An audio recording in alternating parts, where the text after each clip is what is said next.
நமது கலாச்சாரம், நமது பண்பாடு எப்போதும் நம்முடன் நீடித்து இருக்கும். சப்ஸ்கிரைப் திலக். அந்த குழந்தையை கொன்று விடுவோம். என்ன சொன்னாய்? உனக்கு காது செவிடா?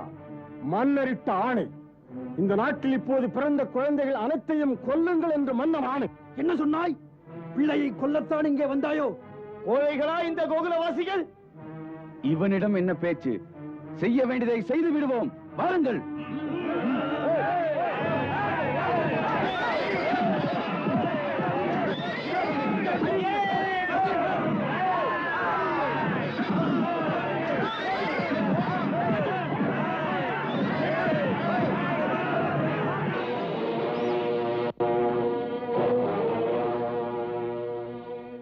என்ன உனக்கு?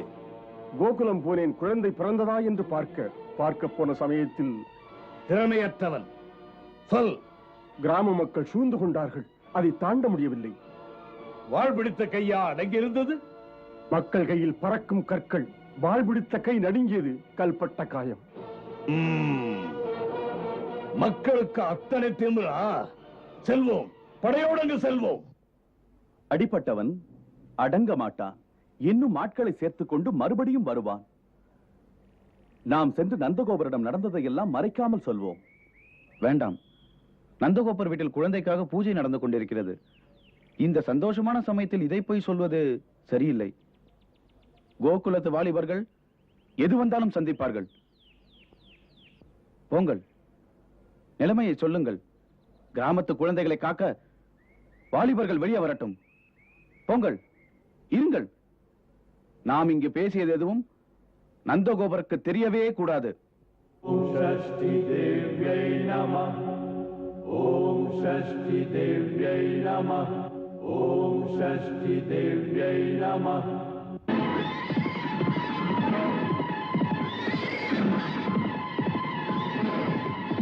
ஓம் அஸ்மா பவ பர்ஷுர்பவ हिरण्यमस्त्रुतं भव. वेदो वै पुत्र नामासि सजीव शरदः शतम्.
எல்லோரும் சாலை மறியல் போராட்டத்திற்காக நிற்கிறீர்களோ?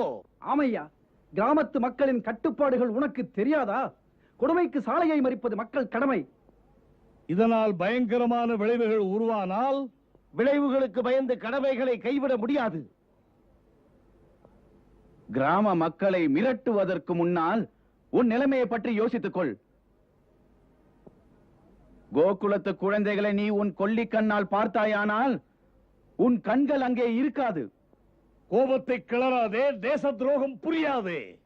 எந்த மண்ணில் பிறக்கிறானோ அந்த மண்ணுக்கு கேடென்றால் கிளர்ந்தெழுவது தேச துரோகம் அல்ல, தேசபக்தி என்று தெரிந்து கொள். மடையனே, மன்னன் கம்சனின் ஆணையை எதிர்த்து பேசினாயானால் தேச துரோகம் தான், ராஜ துரோகமும் தான். எவன் கேட்டான் உங்கள் மன்னனை பற்றி? எங்கள் மன்னர் நந்தகோபர் தான். ஆம், அவருடைய ஆணையின்படி நடப்பதுதான் இங்கே உள்ள மக்களின் ராஜபக்தி. நீ இன்று எந்த சிறு பிள்ளையை கொல்ல கோகுலம் வந்தாயோ அந்த பிள்ளை எங்கள் மன்னன் நந்தகோபரின் மைந்தன். நீ விரும்பி இங்கே இப்படி வரவில்லை. நீ பார்க்கும் தொழிலென்று எங்களுக்கு தெரியும். எய்தவன் அவன், வந்தவன் நீ. அதனால் உன்னை நாங்கள் உயிரோடு விடுகிறோம். போயந்த சாவதற்கு நடுங்குகின்ற அரசனிடம் சொல். கோகுலத்து வாலிபர்கள் வளையணியும் பெண்கள் அல்ல. அவன் மீண்டும் உன்னை சேனையுடன் இங்கே அனுப்பி வைத்தால் கிராமம் உங்களை வெட்டி வெட்டி யமுனையில் வீசி எறிந்துவிடும்.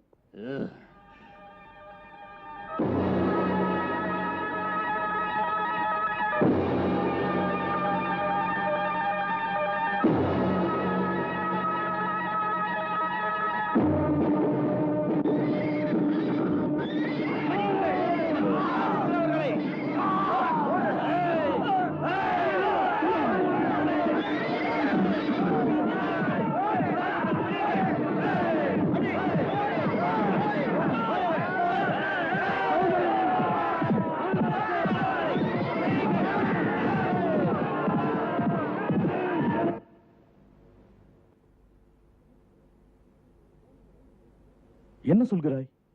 சேனைகளை அனுப்பினானா? அவன் யசோதா தேவியின் குழந்தையை தேடி வந்தான். எதற்கு? எதற்கு வந்தான்? அதை கொல்லத்தான் வந்தான். என்ன? கோகுலத்துக்கு அவன் ஏன் வந்தான்? அவனுக்கு அவன் அரசனிட்ட ஆணை சென்ற 1 மாத காலமாக பிறந்த குழந்தைகளை உடனே போய் கொல்லுங்கள் என்று.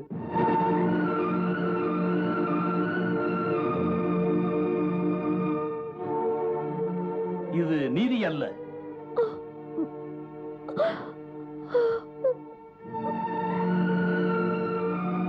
உண்மையாகவே அவன் தேவகியின் 8வது பிள்ளையை எதிர்பார்த்திருந்தான். பிறந்ததோ பெண் குழந்தை.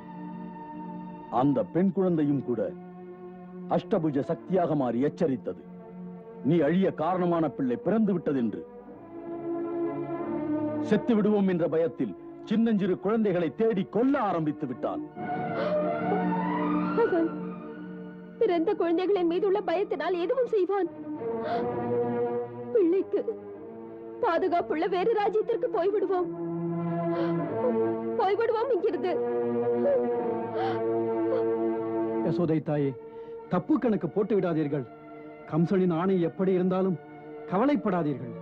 அது உங்கள் செல்வனை ஒரு நாளும் நெருங்கவே முடியாது. அவன் கோகுலத்தில் கண் வைத்து விட்டான். அவன் இரும்பு மனிதனாயிற்றே. இல்லை யசோதா, இல்லை. அவன் இரும்பு மனிதன் இல்லை. இரும்பை உறுதிக்கு உதாரணமாக சொல்லலாம். உறுதியில் இரும்பை விட வலிமையானது தர்மம் தான். தர்மம் எங்கிருக்கிறதோ அங்குதான் வெற்றி. நம் கோகுலத்தில் கைவரிசை காட்டுவதற்கு முன்னால் அவன் 1000 முறை யோசிப்பான். இன்று கிராமத்து மக்கள் செயல்பட்ட விதத்தை சிந்தித்துப் பார்.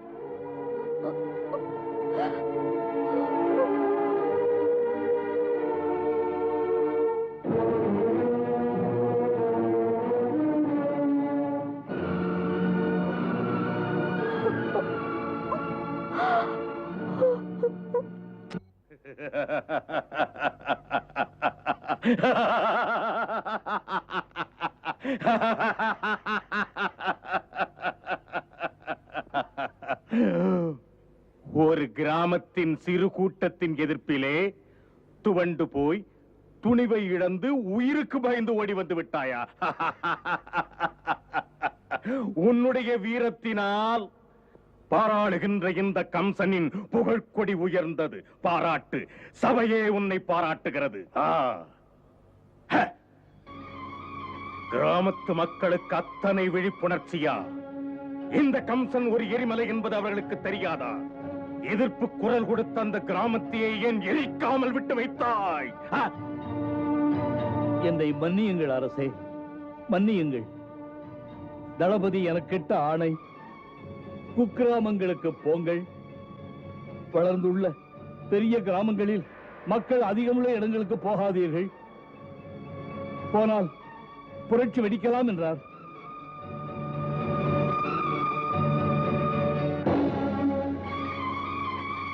ஏன் இது நிஜம்தானா தளபதி? ஆம் அரசே, முதலமைச்சர் எனக்கு இட்ட ஆணை. மன்னிக்க வேண்டும் அரசே. அப்படி ஆணையிட்டது நான் அல்ல, மன்றம் இட்ட ஆணை. மன்னனை எதிர்க்க மன்றமே துணிவதா? இன்று நான் இட்ட ஆணைக்கே எதிர்ப்பு குரல்களா?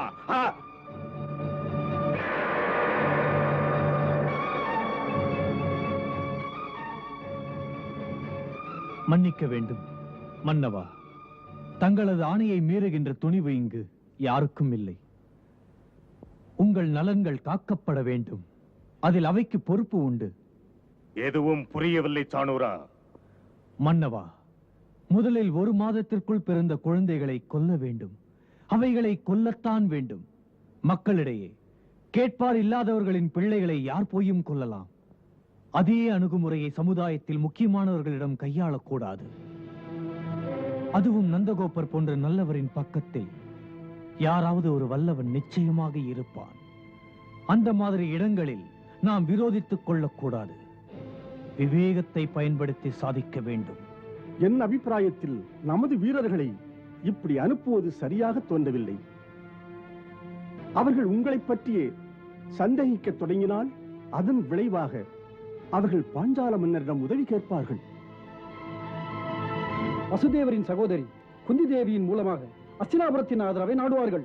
ஆம் அரசே, நாம் நந்தகோபர் போன்ற முக்கியமானவர்களை அண்டை ராஜ்யத்துடன் தொடர்பு கொள்ள விடக்கூடாது. அதேபோல் பிள்ளைகள் கொல்லப்படுவது இந்த சமயத்தில் நாடெங்கும் விவாதிக்கப்படுகிறது. நந்தனை போன்ற ஊரறிந்தவர்களை விரோதித்துக் கொள்வது தங்களுக்கு நன்மையை தராது.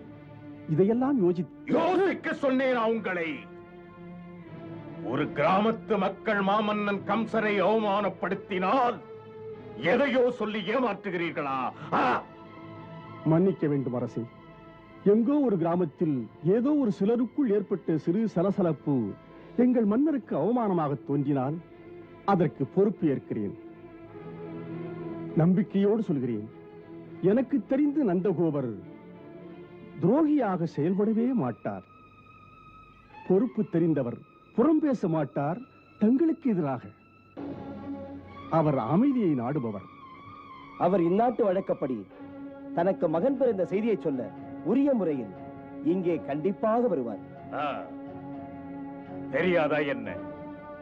என்னுடைய வாழ்த்துக்களை பெற்றுச் செல்ல மரியாதைகளோடு வர வேண்டியது தானே. பின் ஏன் இன்னும் வரவில்லை?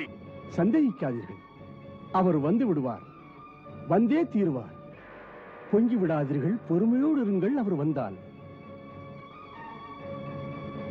உங்கள் உணர்வுகள் பார்வையில் தெரியக்கூடாது, உங்கள் பேச்சிலும் கூட. மன்றத்துக்கு அவர் வந்தால் உங்கள் அந்தரங்கம் அவருக்கு தெரியாத முறையிலே சிரித்து பாராட்டி பேசுங்கள். காரியத்தை முடிக்க போதும். பிறகு கோகுல மக்களுக்கு குழந்தை கொலைகள் பற்றிய பயம் இருக்காது, நமக்கு சிரமம் இருக்காது. எப்படி மன்னவா, கோகுலத்து கிராமங்களில் எத்தனை குழந்தைகள் பிறந்தாலும் நந்தர் குழந்தை உள்பட அந்த பிள்ளைகளை கொல்வதற்கு நாம் எந்த வீரர்களையும் அங்கே அனுப்பக்கூடாது. உங்களுக்கு நம்பிக்கையுள்ள அரக்கர்களை ஒவ்வொருவராக அங்கு அனுப்ப வேண்டும். அவர்கள் போவார்கள், குழந்தைகளை கொல்வார்கள். அச்சம் இருக்கும், ஐயம் இருக்காது. உங்களை கொல்ல வந்த பிள்ளையும் கொல்லப்பட்டு விடுவான். அருமையான யோசனை இது. உன்னை எப்படி பாராட்டுவேன் சாணூரா, உன்னை எப்படி பாராட்டுவேன். நந்தகோபரே, உங்களுக்கு தெரியாததா? யாரையும் விரோதிக்கலாம், அரசரை மட்டும் விரோதிக்க கூடாது. இதையேதான் நானும் என்னுடைய அபிப்பிராயமாக சொல்ல விரும்புகிறேன். முன்னோர்களின் வழக்கப்படி நந்தகோபர் அவருக்கு பிள்ளை பிறந்த செய்தியை அரசருக்கு முறையாக தெரிவிக்க மங்கள பொருள்களுடன் மன்னர் கம்சனை தரிசிப்பதற்கு அவசியம் செல்ல வேண்டும். ஆம், செல்லத்தான் வேண்டும். அவன் என் மைந்தனா? எப்படியோ என் மைந்தன் அந்த கம்சனின் பிடியிலிருந்து தப்பிவிட்டான்.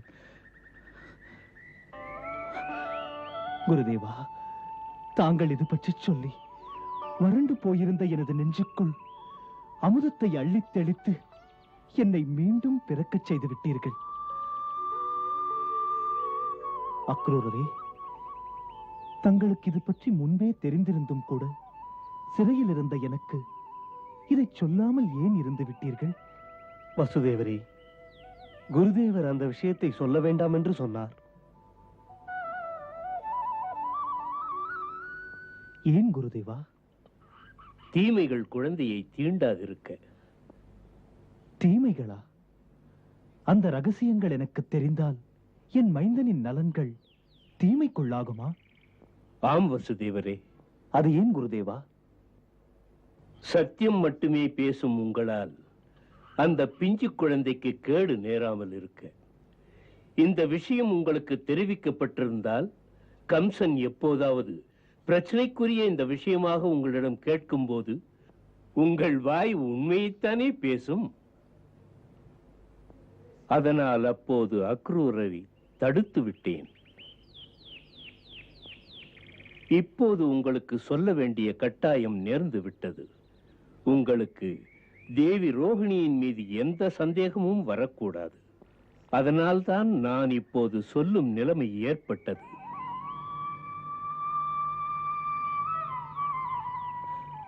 குருதேவா, தர்மம் தெரிந்த தாங்கள் என் மைந்தனை பேரழிவிலிருந்து காத்தீர்கள். அதற்காக தங்களுக்கு கோடி கோடி வணக்கம், கோடி கோடி வணக்கம். இது மட்டுமல்ல, இன்னும் பல சொல்ல வேண்டியிருக்கிறது. இதை யோகமாயா அன்னை உங்கள் நன்மையை கருதி உங்களிடத்தில் மறைத்திருக்கிறாள். கவலையே படாதீர்கள். உரிய சமயம் வரும்போது மாய திரைகள் எல்லாம் விலகி தெளிவு பெறுவீர்கள். நான் சொல்ல வேண்டியதை சொல்லாமல் இருக்கக்கூடாது. உங்களுக்கு தெரிந்த இந்த விவரங்களை நீங்கள் வாய் திறந்து எந்த சந்தர்ப்பத்திலும் சொல்லக்கூடாது. இதை உங்கள் நன்மைக்காக சொல்லுகிறேன். தங்களுக்கு உறுதி கூறுகிறேன் குருதேவா. மரணமே நேர்வதாய் இருந்தாலும் மருந்தும் என் வாயினால் இந்த ரகசியத்தை வெளியே சொல்லவே மாட்டேன். என் மனைவி தேவகியிடமும் இது பற்றி பேச மாட்டேன்.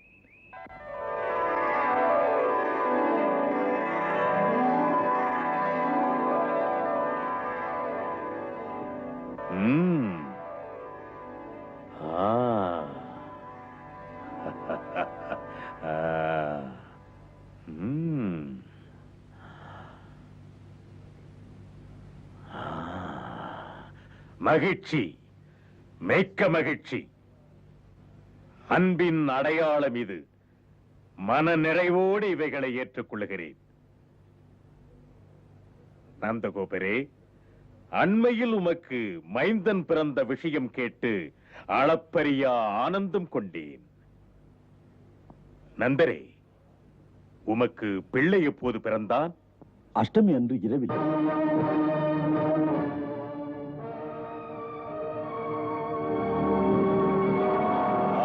இதுவும் மகிழ்ச்சிக்குரியதுதான். தங்கள் மகிழ்ச்சியை என் பாக்கியமாக போற்றுகின்றேன். என் மைந்தனுக்காக மன்னர் அவர்களின் வாழ்த்துக்களை பெறுகின்ற ஆசையில் நான் மன்னர் பிரானை தரிசிக்க வந்தேன். அவனை நான் வாழ்த்துகிறேன்.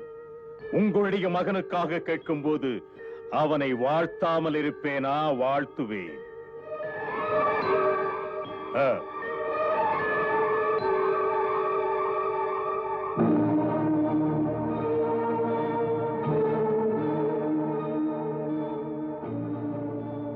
உங்கள் செல்வனுக்காக மதுராவின் அரசன் மனமுவந்து தருகின்ற இதனை வாங்கிக் கொள்ளுங்கள்.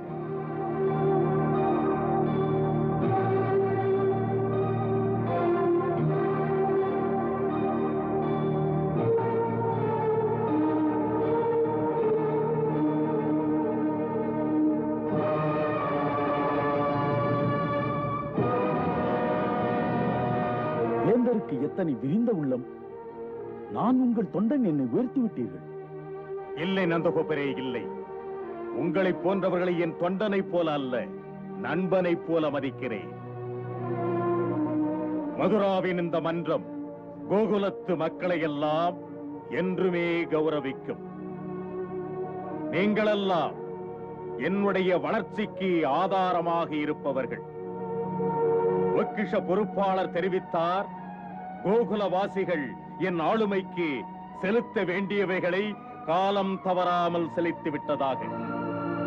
உங்கள் கடமை உணர்ச்சியால், ராஜபக்தியினால் நான் பெருமகிழ்ச்சி அடைந்தேன். உண்மையிலேயே தங்களுக்காக என் மனமேடையில் தனி இடம் உண்டு. தாம் நேர்மைமிக்க மைத்துனர் வசுதேவருக்கு சகோதரனை போன்றவர். அதே நினைப்பிலே நானும் உங்களை எனது உடன்பிறப்பாக மதிக்கிறேன். தங்கள் அன்புக்கு இதுவும் ஒரு சான்று. மதுராவுக்கு வந்தீர்களே, நண்பர் உங்கள் வசுதேவரை பார்த்தீர்களா? இல்லை, நான் கோகுலத்திலிருந்து நேராக உங்கள் கோயிலுக்கு தான் வருகிறேன். தமது அனுமதியை பெற்ற பிறகுதான் நான் வசுதேவரை பார்க்கச் செல்வேன். உடனே செல்லுங்கள், ஆட்சேபனை இல்லை எனக்கு. எப்படி சொல்ல, என் மீது தேவகிக்கும் வசுதேவருக்கும் இயல்பாக வெறுப்புதான் இருக்கும். வேதனை தீயை உங்கள் வார்த்தைகளால் அணையுங்கள். ஒரு உணர்வு அசரீரி வாக்கால் வந்த விளைவு. தற்காப்பிற்காக அந்த கொடுமையை செய்தேன். அன்று சொன்ன அந்த அசரீரி வாக்கும் பொய்யாகிவிட்டது. நிகழ்ந்ததற்காக நெஞ்சார நான் வருந்துகிறேன். அந்த ஒரு காரணத்தால் என் அன்பு தங்கையை போய் பார்க்க முடியாமல் தவிக்கிறேன். உங்கள் உணர்வுகளை அவரிடம் சொல்கிறேன். அப்படியே செய்யுங்கள். நண்பரிடம் எனக்காக சொல்லுங்கள். வெகு விரைவில் உங்களுடைய நற்பணிகளுக்கு நல்லதொரு பலன் கிடைக்கும். கிடைத்தாருங்கள் மன்னா. சென்று வாருங்கள்.